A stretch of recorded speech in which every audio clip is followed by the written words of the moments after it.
Robert Mueller again commanded the attention in Washington today. But how are his findings reverberating across the country?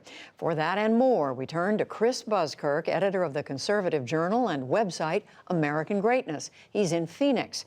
And Connie Schultz, she is a Pulitzer Prize-winning columnist and journalism professor at Kent State University in Ohio. She joins us from Cleveland. Welcome back to the program to both of you. So I think the two of you have been telling us for many weeks that for all the attention the Russia investigation is getting in Washington, Americans are not bringing it up when you talk to them around the country. Chris Buskirk, does today change that in any way?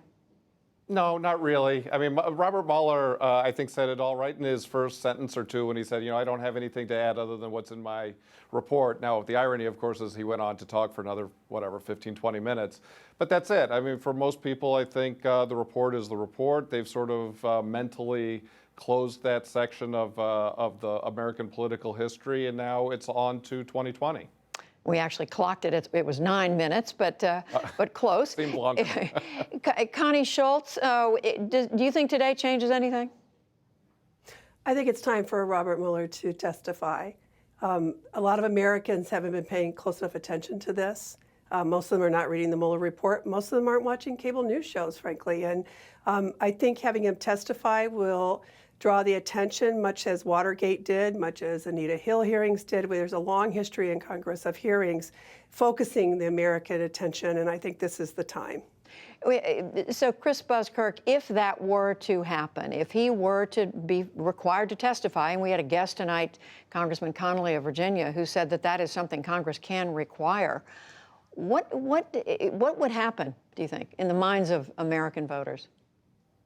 I think we'd get this sort of sense of deja vu all over again, which is, okay, didn't we just end this? Robert Mueller spent, almost 2 years and $35 million or something, hundreds of hours of interviews and all this. He issues a report, and then Congress wants him to testify, which, okay, fine. I think that Congress may want him to do that, and I actually sort of tend to agree with Connie on this one, which is I think that might actually be helpful. But for your average voter, your average American, is this something that is going to all of a sudden make them think differently than they did a month ago or 6 months ago or a year ago? I don't think so. This has been litigated and relitigated in the court of public opinion for a very long time. People know where they stand on this. Connie? They really don't. I think most of them aren't thinking about it yet. And if nothing else, Americans, as Robert Mueller has made clear, should be concerned about Russian interference with the elections. Also, we really can't emphasize strongly enough that Robert Mueller has not exonerated President Trump, and in fact has made it very clear that there is work to be done here in terms of peeling away everything that has happened since his presidency, and this is the way we do it. I always look at it this way: when in doubt about what Americans know, give them more information. Meaning Mr. Mueller testifies and yes, even if he just reads from the report, Judy, a lot of Americans will be hearing it for the first time. Chris Buskirk, you do now have one, granted it's only one, Republican member of Congress, Congressman Justin Amash of Michigan, who has called for an impeachment proceeding against the president. He said he's read the Mueller report several times, and he believes the president should be impeached based on that. Do you see Republicans you talk to, members of the public, see this as something that could grow?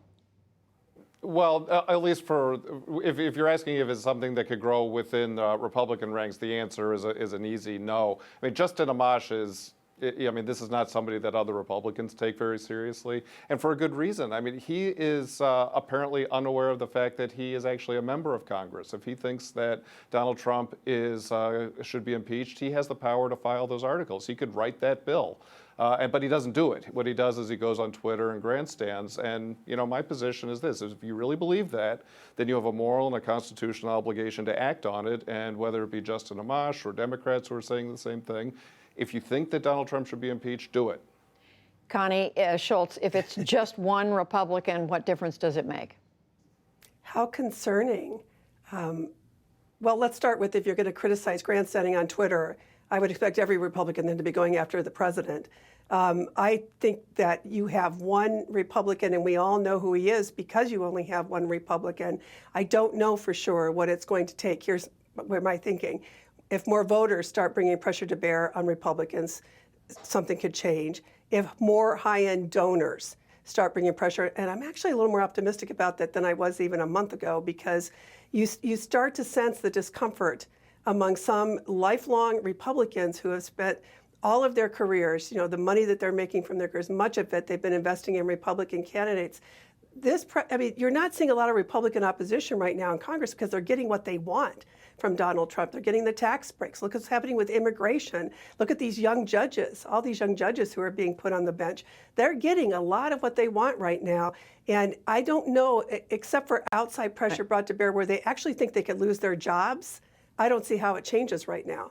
I want to change the subject in the little bit of time we have left, just a minute and a half, quickly to the Democratic candidates running for president. Chris Buskirk, there are 24 of them out there. A number of them are talking issues. They're talking education. They're talking climate. They're talking immigration, education. And they're also talking abortion. And I noticed tonight the Louisiana legislature has another state passing very restrictive abortion laws with no exception for rape or incest. Are these issues that you see at this point sticking with voters? Yeah, I don't think they are yet, and here's why. Is I think that they're too incrementalist, and I criticize Republicans for this same thing. A lot of these policy issues may be interesting and worthwhile in and of themselves. Those things can always be debated, but if somebody wants to stand out and run for president and grab sort of the vision and the imagination of voters, they need to do something that's not merely incrementalist. They need to do something with a big, bold plan for the country, something that, well, the old saying, fortune favors the bold. Any candidate needs to do something big if they want to win.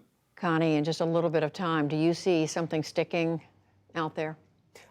Yeah, I think this abortion, what's happening with abortion in various states, I agree with a growing number of Republicans who say they've overstepped. When you don't have an exception for rape or incest, you are attacking women and girls. And I think Republicans are underestimating the impact this is going to have in 2020. Well, this is clearly a subject we're going to be bringing up. We may well be bringing up the 2020 candidates again when we talk to both of you. Connie Schultz, Chris Buskirk, thank you both. Thanks.